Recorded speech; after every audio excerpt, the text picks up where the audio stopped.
If you want your team and yourself to be more productive, more engaged, more innovative, I would suggest the 10-minute rule. And what I mean by that is start your meetings 10 after or end them 10 minutes before the hour. You've landed inside Launch Street, the Business Innovation Podcast, where we interview top innovators out there shaking things up so you can innovate, differentiate, and get further faster. Since you're here, we know you're the type of person that recognizes the importance of unlocking your innovation advantage so you can compete and win. And now, your host, the person that has worked with leading companies like Disney, Procter & Gamble, Aero Electronics, the U.S. Army Research Labs, and Red Robin on upping their innovation advantage, Tamara Gontor. Good morning, afternoon, evening, everyone, whichever it is for you. It is nice. No, it is wonderful to connect with you. Thank you so much for being here. And hey, if you're one of our loyal, longtime listeners, thank you so much for all the time and energy and feedback and for taking so much action on innovation.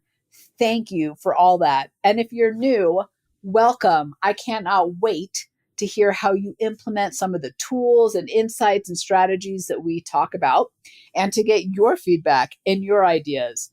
Thank you. Thank you. All right. Before I dig into today's podcast, I have one apology and one announcement. Okay. First, the apology. First of all, I'm sorry for the noise. I have the most amazing post-production team, and I'm hoping they can drown out some of the background noise, but I am actually, if you can believe it, sitting in a hotel the very first week of November. I am doing a keynote in Kansas City, and I'm so excited to be here. And I didn't want to miss out on sending you a podcast and value and some ideas and things to think about. So I'm doing it from my hotel room, but somehow I happen to have the loudest room in the entire hotel. I'm pretty sure of it. There's stuff going out right outside my door, outside my window. But hey, it's all good. I know you're not here for the podcast quality. I know you're here for the content, although I do strive to keep the quality really high because that's important to me too. So my apologies for whatever random noises you hear in the background. I think the vending machine and washing machine are right next to my room. It's crazy town. All right, so that's my apologies. Sorry about that, guys. Now for the announcement. All right, some of you may have heard this on social media, but just to make sure, I don't want you to miss it here. We have implemented something that I'm pretty excited about. I talked about it last week, and that's actually these webinar series that we are now doing every other Wednesday, which basically means 2 webinars a month. These are timely, they are relevant, they are full of innovation and value. In fact, the one that is coming out, actually, it'll be the day after this. It's 60% full now. I don't know what's going to happen by the time this podcast comes out, but there'll be 2 more in December. We've already got January scheduled, and we'll keep going from there. But the topic, for example, for tomorrow's is, hold on, let me pull it up to make sure I say it right. Are you ready for it? Burned out, checked out, and spread out. How to engage your team in the worst business climate ever. Now, here's the thing I want you to know about these webinars, and the reason why I'm so excited to bring them to you. First of all, these are topics and conversations that I am having with clients all the time. So they're super relevant and super now. Do you know what I mean? These aren't webinars that we scheduled 8 months ago. They're webinars that we are in the thick of it, that have value for what you're doing right now. The second thing I'm super excited about is around them is these are topics that my clients are calling me, asking for, and paying thousands of dollars, tens of thousands of dollars in some cases, for me to bring to their teams. And I wanted to also make this incredible content available to the public, to you. So we made it super cheap. Actually, I shouldn't say the word cheap, right? Because that doesn't say value. Let me say it again. We made it super affordable. So it's only $47 a seat. I know, crazy. My team thought I was crazy, but this is not this is about bringing that value to you and to everyone out there. And I wanted to make it accessible to all. Now, here's the thing. It's $47 to the public. If you are in the Everyday Innovators Tribe, that is our membership. That's our community, our ongoing support and tools. That's where we do innovation jam sessions, where we roll up our sleeves and solve challenges. That's where we do live Q&As to get unstuck. That's where we have community and support. Check it. These webinars are free if you're in our community. And that, by the way, is $43 a month. At least it's going to be in December. We're going to up the price in 2021, but $43 a month ongoing, or $430 for the year, or you can sign up a team. But I can think you see where I'm headed here, right? So if you're in the tribe, you get all of them. That's 2 every single month for free. If you're paying because you're in the public and you want to check them out, or you just want that one topic, awesome. It's just $47 for your seat.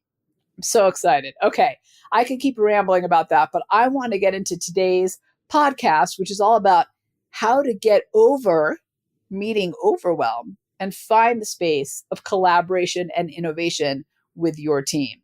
So first, I want to talk about why I'm bringing this topic to life and to the podcast right now. Then I want to talk about my first experience with it and how I know that this really works, how I came about this whole process. And then I want to give you the what specifically to do to get your team out of meeting overwhelm and into a place of collaboration and innovation. All right, let's start with a little bit of the why I'm bringing this to you right now from this crazy loud hotel room in Kansas City. And oh, by the way, some of you have asked me before, well, why don't you just bulk record your podcast tomorrow, batch them, and then have them for like the next 3 months? Well, that might have been good in 2019 to do, but I feel like in 2020, when things are changing so rapidly and, we experience a lifetime in 2 weeks, I think it's really important to make sure these topics are what you're dealing with and what I know and I'm hearing right now. So that's why I'm in this crazy loud hotel room. All right. So I've been having all these conversations with leaders, and I've been getting emails in from people when I do Feedback Fridays, which is where I'll ask my community for, hey, what's on your mind? What challenges are you now dealing with? And in fact, just a week ago, I asked, what are you dealing with now that you weren't at the start of the year? And overwhelmingly, the response I got back from people was, my team is disengaging now more than ever. They are no longer putting their video on when they're on Zoom. They are no longer engaging in the email as fast. They are really struggling. They're exhausted. They have too much on their plates. Their bandwidth is at the maximum possible amount. What do I do to get them engaged and motivated and collaborating again? First of all, I feel you. I think we all feel you. I bet if you're out there listening to this right now, you're like me going, yep, I feel that personally.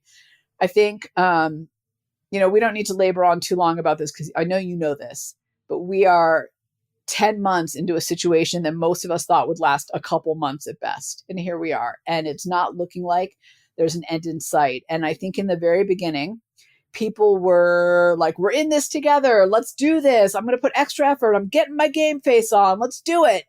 And I think we can only sustain that for so long. And what we're starting to see are the frayed edges around that.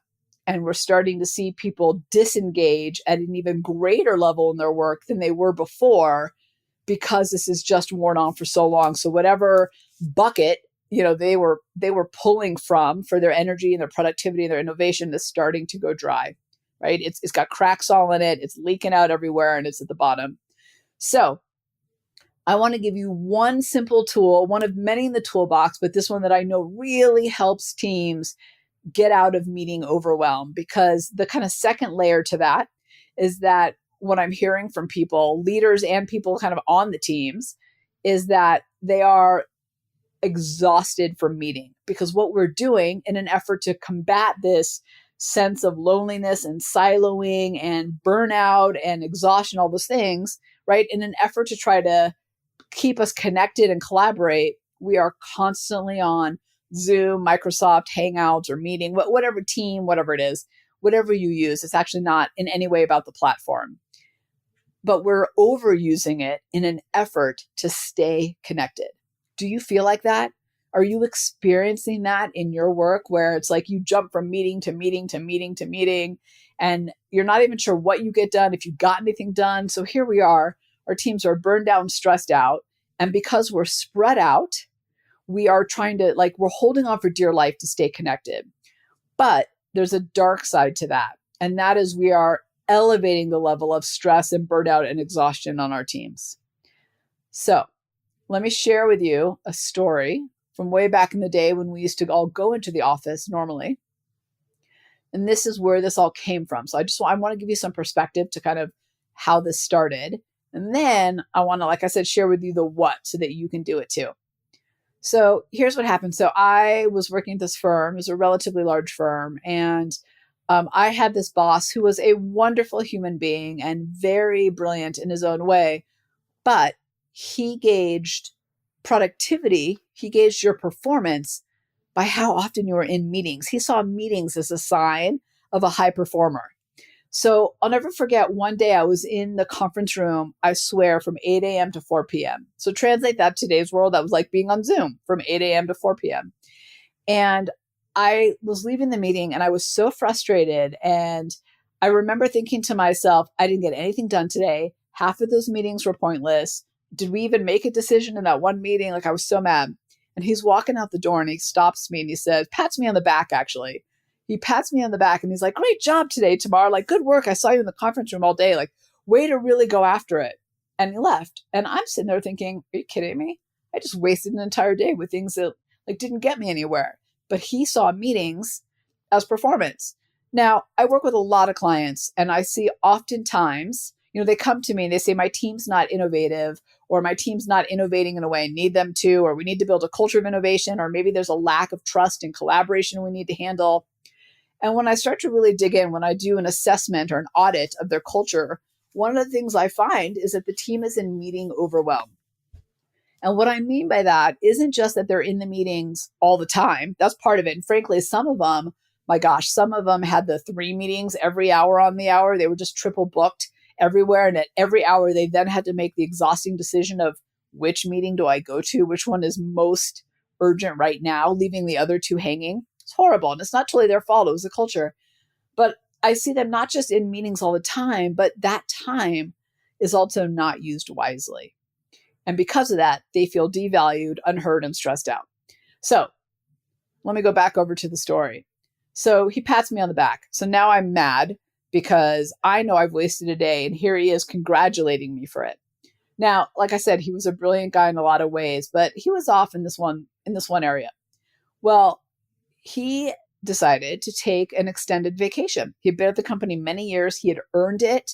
So he took his family on this amazing month-long sailing trip. It was so cool. And before he left the office, he gave us as his team, I was his second in command, he gave us kind of a list of things that we needed to accomplish while he was gone. Like, here are the things that need to happen. Here are the things to watch out for. Here are the outcomes I'm hoping you achieve while I'm gone. Perfect thing for him to do. He leaves. The team and I sit down in the conference room for a meeting.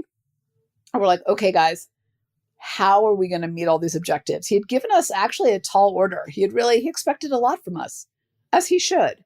So we're sitting there and somebody in the room says, I got to be honest, Tamara, if I have to spend one more whole day in this conference room, I'm going to put a fork in my eye. This is not productive for me. So can we find a different way to do it? And that's when the team and I rallied and realized, all right, here's what we're going to do. We're going to free up time to collaborate, innovate, and get work done, be productive. So we made an agreement. We were only going to meet for one of 4 reasons. We had to have one of these 4 to call a meeting. And I want you to really take note to these because this is what I'm going to talk to you about with the what side of it. So here are the 4. Number 1, we would meet if we needed to decide something. So maybe you're working on a project and in order to move it to the next level or in order to kind of go forward or whatever it is, you need a decision. You need someone else to say yes or no to something. You're at a decision point. So number 1 was we would meet if there was some type of decision that needed to be made.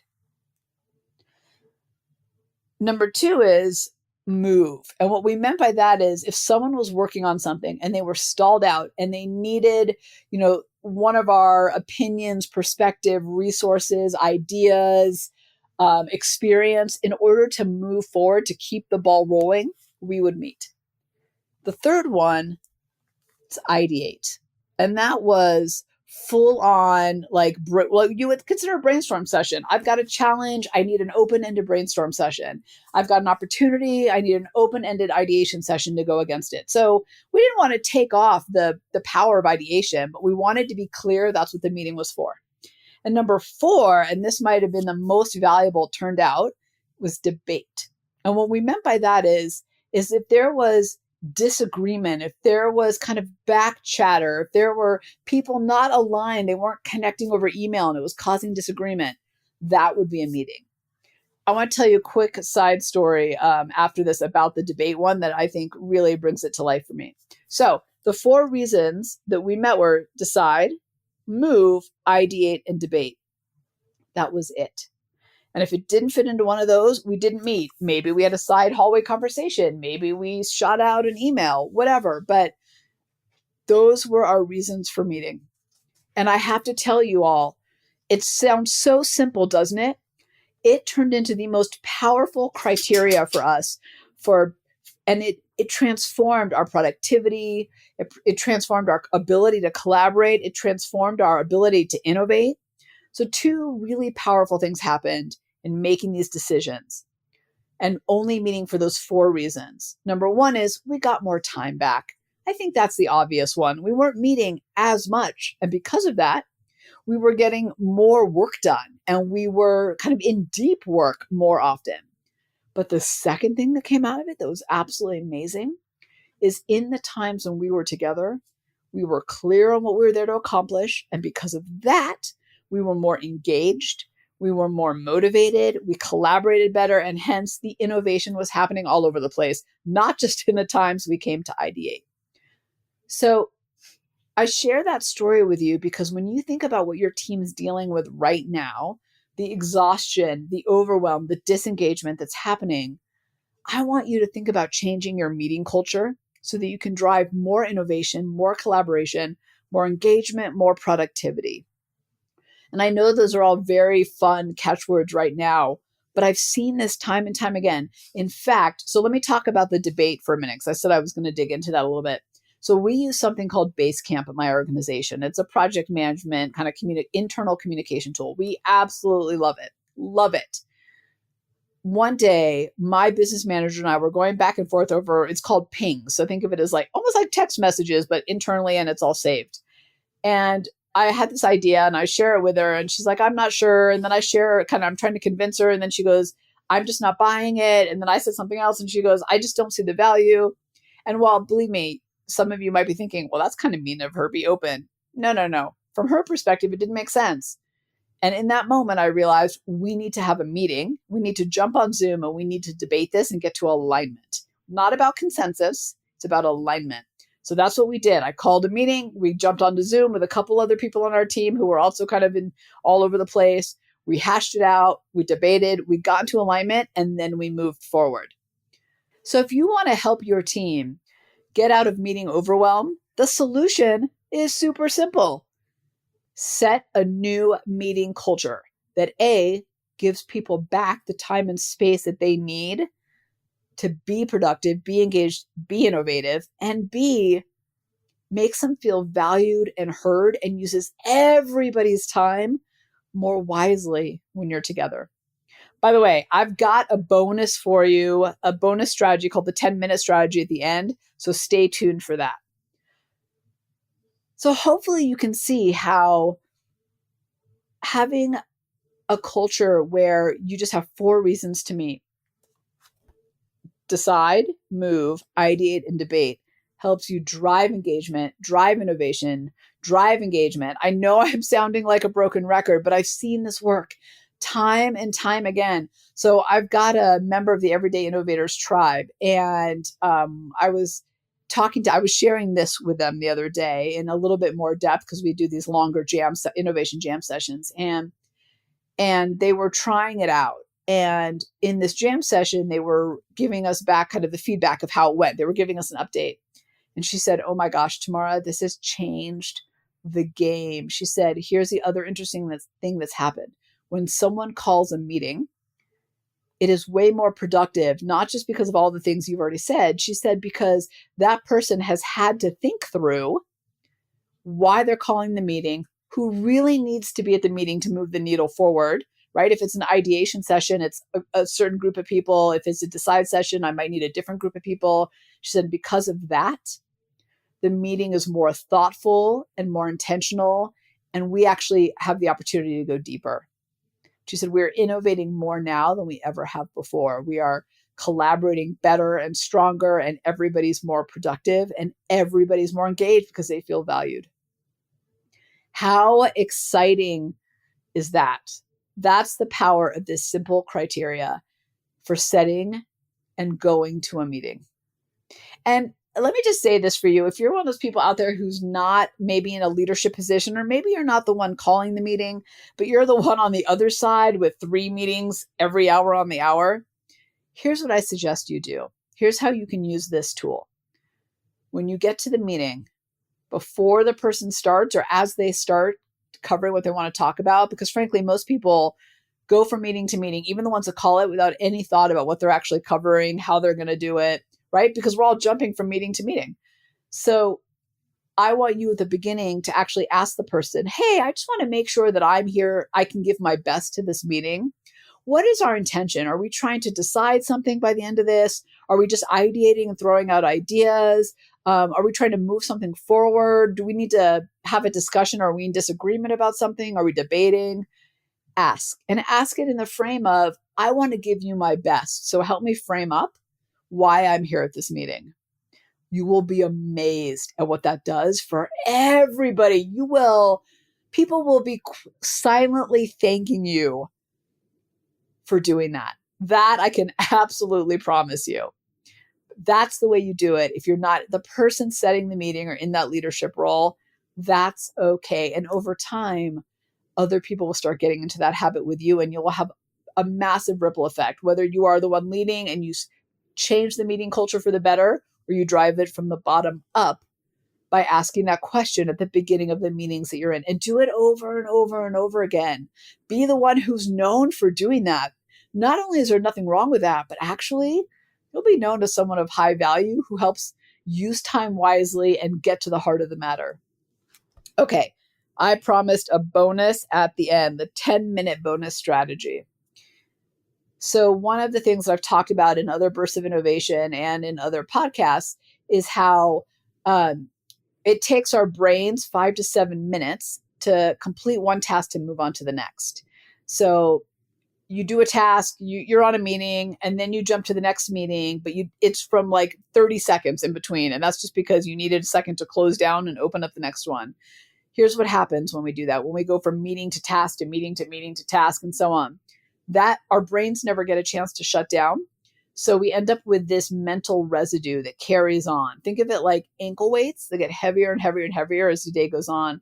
So by the end, you're kind of like dragging your feet along, right? You get the visual.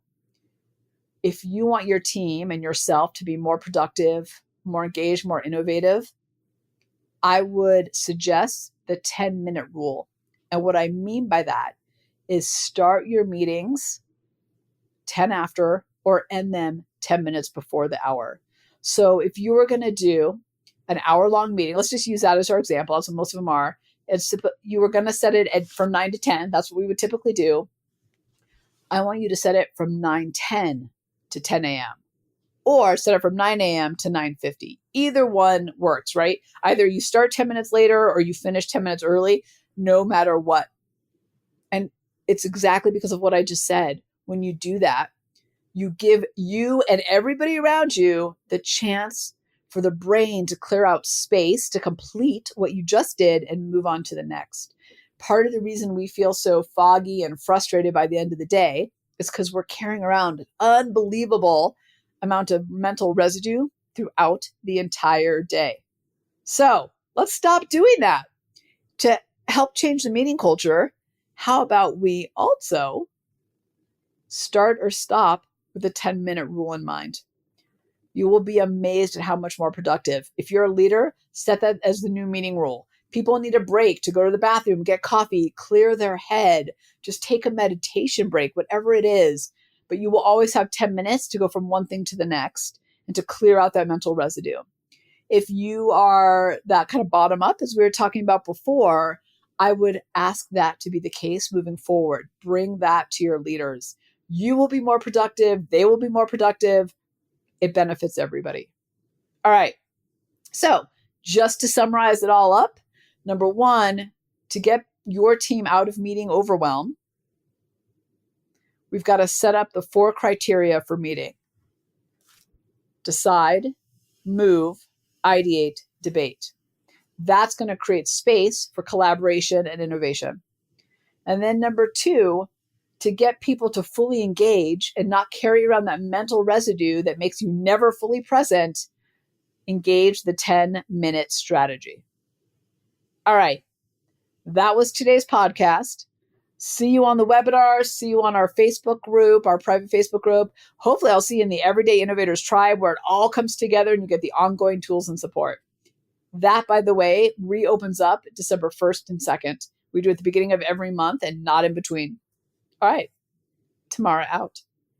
Thanks for hanging with us on Inside Launch Street. If you know someone that is truly ready to unlock their innovation advantage, have them join you on Launch Street. Discover your innovation advantage, build a team of high-performing innovators, and ignite ideas and solutions that create massive impact. GOTO, launchstreet.com. Remember, innovators, if you don't take the leap, somebody else will.